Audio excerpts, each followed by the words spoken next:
네, 민주당의 이재명 후보는 아침 일찍부터 소상공인 자영업자들과 함께 했습니다. 코로나19로 피해를 입은 소상공인들의 목소리를 직접 듣고 지원 방안을 논의하기 위해서였는데요. 자세한 소식 국회 취재기자 연결해 들어보겠습니다. 서영석 기자. 네, 떡볶이를 파는 분식집부터 파스타집, 미용실까지 민주당 이재명 후보가 소상공인 7명과 함께 선대위 회의를 열었습니다. 이 자리에서 이 후보는 소상공인들의 발언을 수첩에 일일이 적어가며 정부에 대한 작심 비판을 내놨는데요. 코로나 2년간 정부의 소상공인 지원은 쥐꼬리였다며 다른 나라는 돈이 남아서 하는 게 아니라고 지적했습니다. 이어 정부 지원이 적으니 가계부채만 쌓이고 있다고 덧붙였습니다.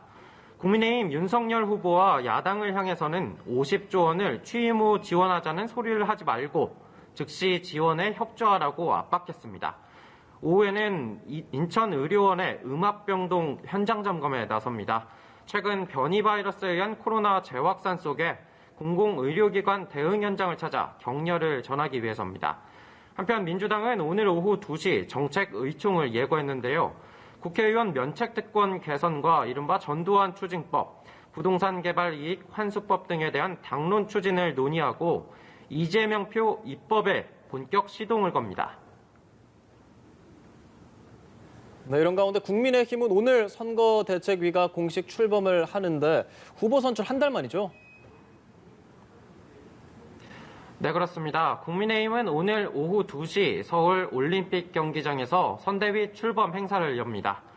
윤석열 후보는 선대위 출범에 앞서 오늘 아침 SNS에 정치는 사람이 아니라 사람들이 하는 것이란 글을 올렸는데요. 이 글에서 윤 후보는 남녀, 세대, 지역, 이념의 장벽을 뛰어넘는 국민통합형 선대위를 만들기 위해 노력했다며 앞으로 운영도 그렇게 할 것이라고 이야기했습니다. 이어 정권 교체를 바라는 누구든 함께 가겠다고 강조했습니다.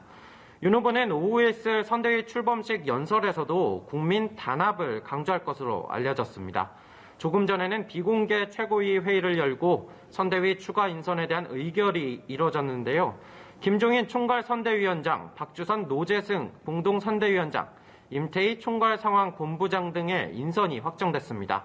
한편 피부과 의사 하미병 씨의 영입과 철회에 대해 부실 검증 지적이 나왔는데요. 이항수 수석대변인은 인선에 대해 더 주의를 기울여 검증을 철저히 하겠다고 밝혔습니다. 제3지대 움직임도 관심입니다. 오늘은 국민의당 안철수 대선 후보 그리고 정의당 심상정 대선 후보가 회동을 갖죠. 네, 제3지대 공조에 시동이 걸렸습니다. 국민의당 안철수 대선 후보와 정의당 심상정 후보가 오늘 오후 비공개 회동을 갖는 건데요. 양측은 거대 양당 체제 종식에 대한 공감대를 이루고 정책 공조 방안을 논의할 예정인데 고발 사주 의혹 그리고 대장동 개발 특혜 의혹에 대한 쌍특검 도입 주장을 이어갈 것으로 보입니다. 지금까지 국회에서 전해드렸습니다.